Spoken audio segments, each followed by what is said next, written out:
Olá, pessoal! Que bom vocês por aqui. A aula agora vai ser sobre densidade. Eu sou a professora mestra Jaqueline Barea. Seja bem-vindo! Esta aula de ciências do ensino fundamental, ela trabalha com as habilidades do quinto ano da BNCC e também da terceira série do ensino médio de matemática. Além disso, ela aborda a habilidade 27 do SARESP, relativa ao nono ano. O que é densidade? A densidade é uma propriedade específica da matéria, ou seja, aquela propriedade que permite caracterizar um determinado material, que permite identificá-lo e permite diferenciá-lo de outro material. Por quê? Cada material tem a sua. Vocês devem já ter passado por aquela pegadinha do algodão e do chumbo, que as pessoas perguntam assim: o que pesa mais? 1 quilo de algodão ou 1 quilo de chumbo? E a gente, instintivamente, tende a responder que é o quilo de chumbo. Mas, gente, para começar, a pergunta já foi feita errada. Por quê? Porque pesar não envolve quilograma. Lembram-se? Isso é massa. A massa é medida em quilogramas. O peso é medido em newtons. Lembra que a gente já viu isso há um tempo atrás?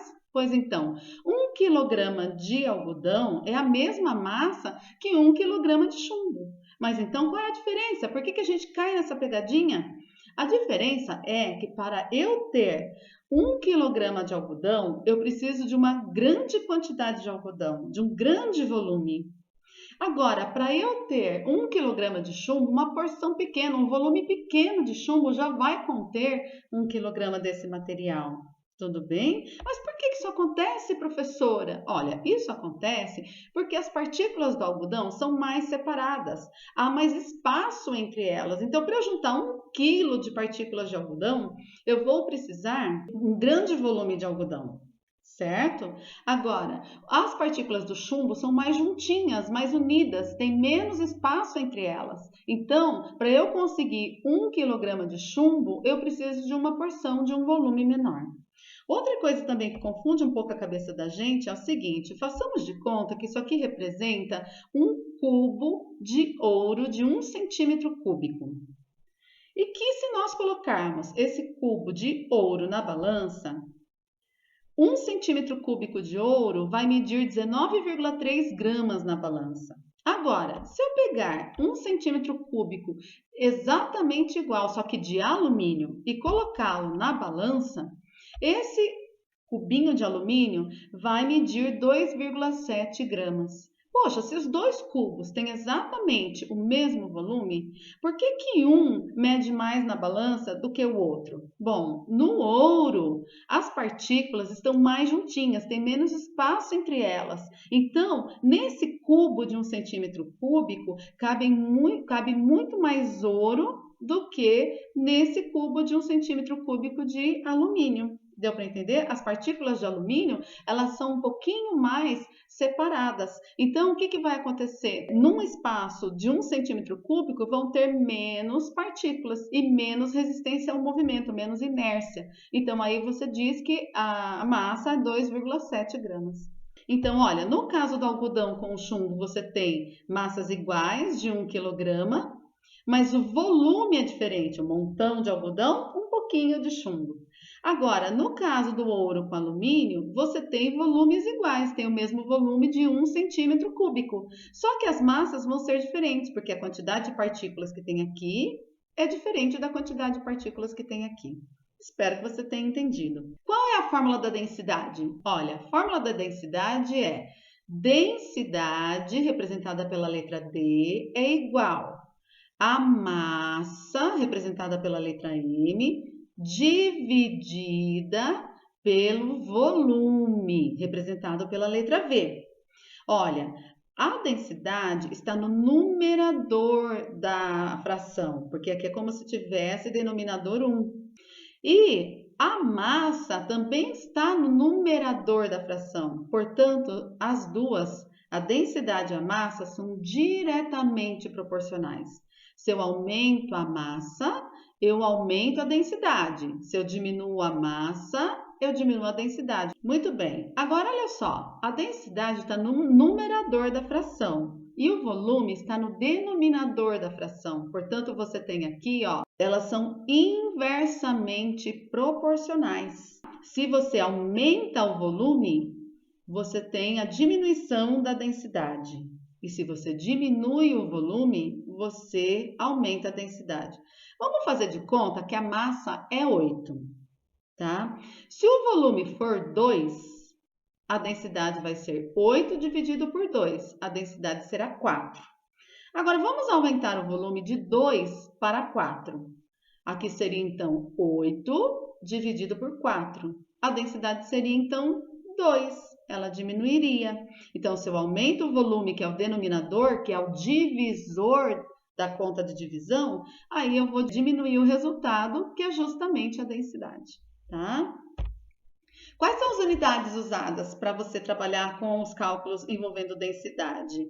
A massa é dada em grama, quilograma, miligrama e outras unidades relativas à massa. E o volume é medido ou dado em litros, mililitros, centímetros cúbicos ou metros cúbicos. No Sistema Internacional de Unidades, a densidade é dada em quilograma por litro. Mas, como nos laboratórios a gente trabalha mais com grama por centímetro cúbico, é o que a gente vai utilizar mais nos nossos exercícios, tudo bem? Vamos lá. Olha aqui, você tem uma lista de diferentes materiais. E você tem aqui as respectivas densidades de cada um deles. Dentre esses materiais, o material mais denso apresentado é a platina, 21,41 gramas de platina por centímetro cúbico. A água, desde que ela seja destilada, ela não tenha outras coisas dissolvidas nela, tem a densidade de 1 grama de água para cada centímetro cúbico. E o gelo, ele tem 0,9 gramas de gelo por centímetro cúbico. É aí que um aluninho mais esperto, aquele que está ligado no que eu estou falando, está pensando assim, poxa, mas como isso é possível? Afinal, gelo e água são feitos de H2O. Por que que muda a densidade? Olha, pessoal, toda vez que uma substância sai do seu estado líquido e passa para o seu estado sólido, o que que vai acontecer com as partículas? Se no líquido as partículas estão parcialmente soltas, movendo-se com movimentos circulares, e no sólido as partículas estão juntas, com movimentos de vibração, o que que vocês acham que acontece quando uma substância se solidifica? Ela diminui a densidade ou aumenta a densidade? A densidade se torna maior, certo? Então, se a densidade se torna maior, por que que aqui no caso do gelo diminuiu? Porque a água, ela é uma exceção.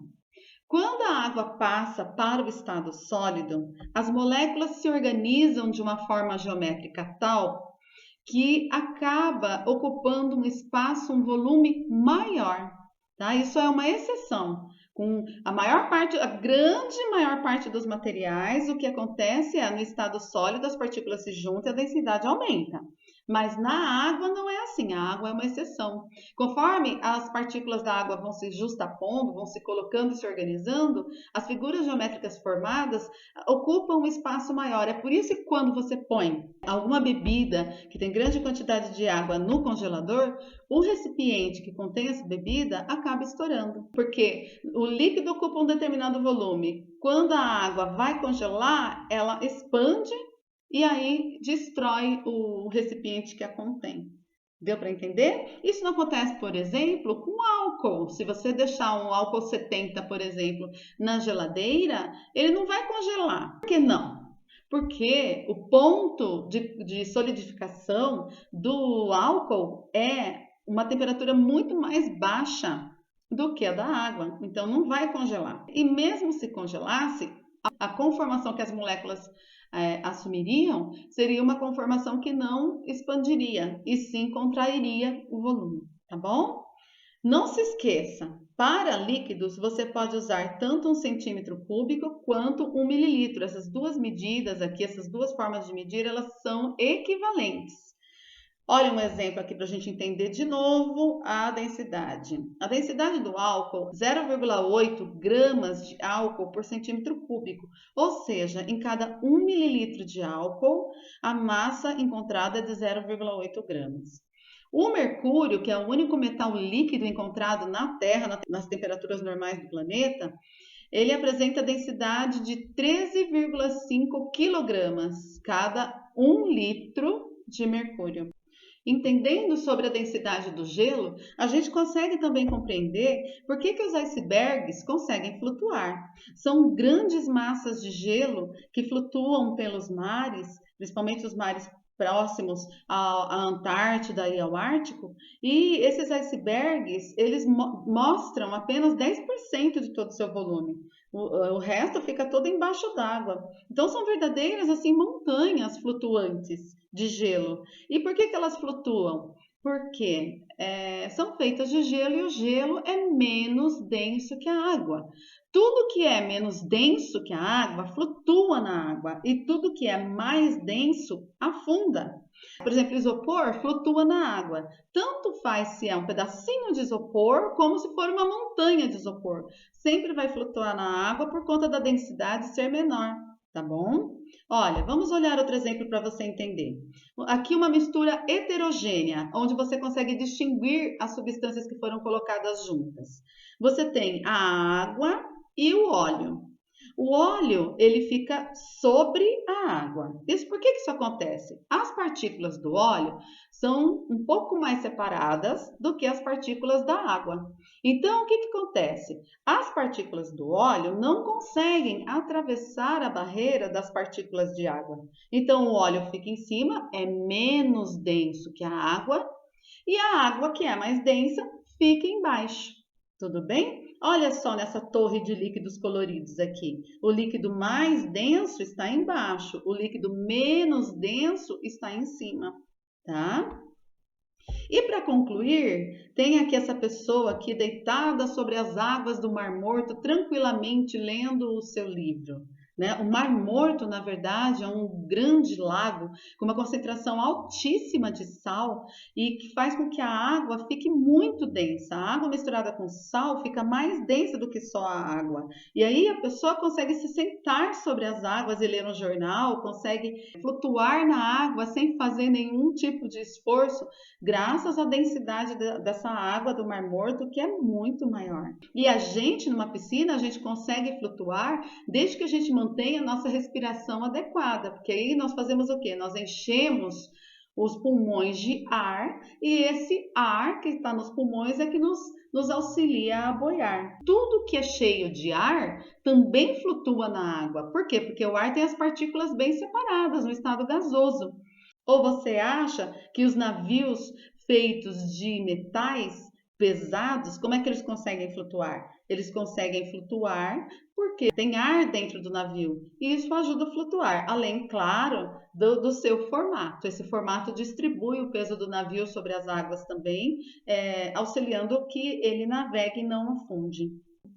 Espero que você tenha gostado dessa aula e que essas explicações te ajudem a fazer as próximas atividades. Um grande abraço para os meus amigos matemáticos, professor Adriano, professora Gleice, minha amiga linda, professora Cristina, minha grande conselheira. Nossa, um abraço, meus amigos, com toda a saudade. E para vocês, meus alunos, um beijão. E essa aula foi de todo o coração para vocês, tá bom? Até mais. Tchau.